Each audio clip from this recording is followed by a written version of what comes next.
Hello दोस्तों, आप सबका स्वागत है एक्सप्रेस लाइव 24 न्यूज चैनल में। मैं हूं हुसैन। आइए देखते हैं आज की ताजा खबरें।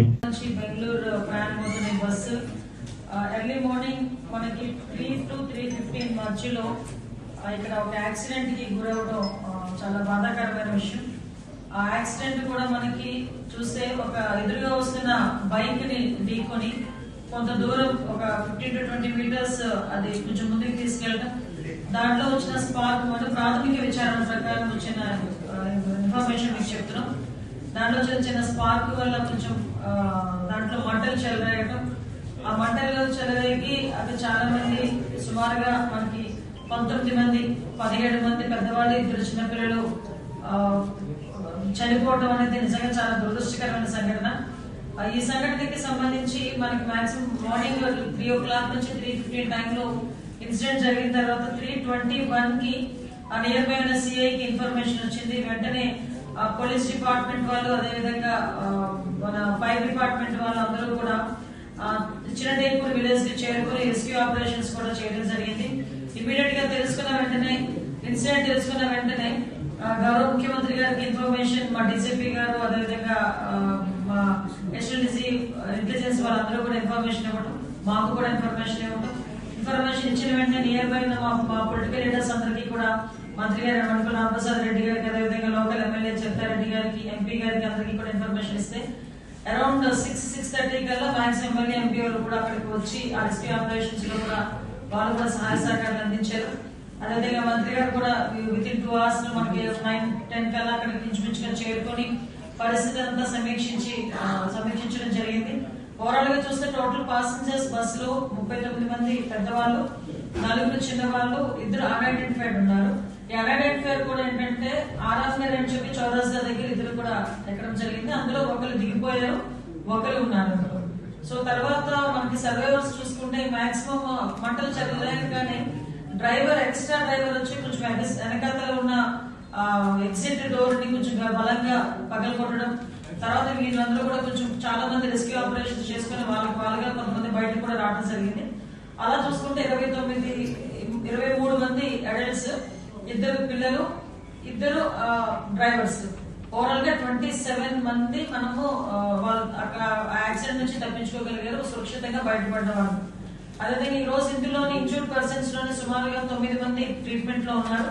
అందులోని అందరూ కూడా స్టేబుల్ గా ఉన్నారు. అందులో 6 ఒక 3 ఫ్రాక్చర్స్ అయినాయి. వాళ్ళందరూ కూడా జీజీహెచ్ హాస్పిటల్లో ఉన్నారు.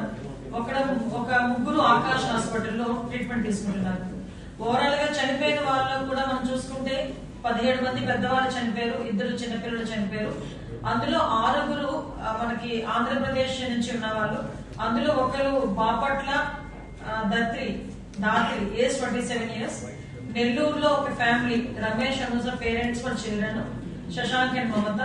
నెక్స్ట్ కోనసీమ నుంచి శ్రీనివాస్ రెడ్డి 40 years, రావులపాలెం. వీటితో పాటు 6 తెలంగాణ నుంచి, ఒకరు ఒడిశా నుంచి, ఒకరు బీహార్ నుంచి, 2 తమిళనాడు నుంచి, ఇంకొక 2 కర్ణాటక నుంచి. వీళ్ళు కాక ఒకటి అన్ఐడెంటిఫైడ్ బాడీ ఒకటి ఉంది. సో ఇది మొత్తం లిస్ట్ అండి. ఇమీడియట్ గా తెలుసుకున్న వెంటనే మన కేసు కూడా రిజిస్టర్ చేయడం జరిగింది. ఆ రిజిస్టర్ జరిగిన తర్వాత ఎంక్వైరీ చేశారు. డ్రైవర్ కూడా మా కస్టడీలో ఉన్నారు.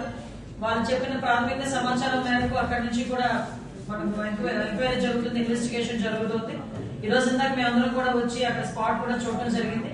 ఓవరాల్ గా చూస్తే ఇది ఒక బండి దగ్గర చనిపోయిన వ్యక్తి ఒకటి ఉన్నారు, బుచ్చల శివశంకర్, తాండ్రపాడు విలేజ్, కర్నూలులోనే. అతని ఏజ్ కూడా 24 years.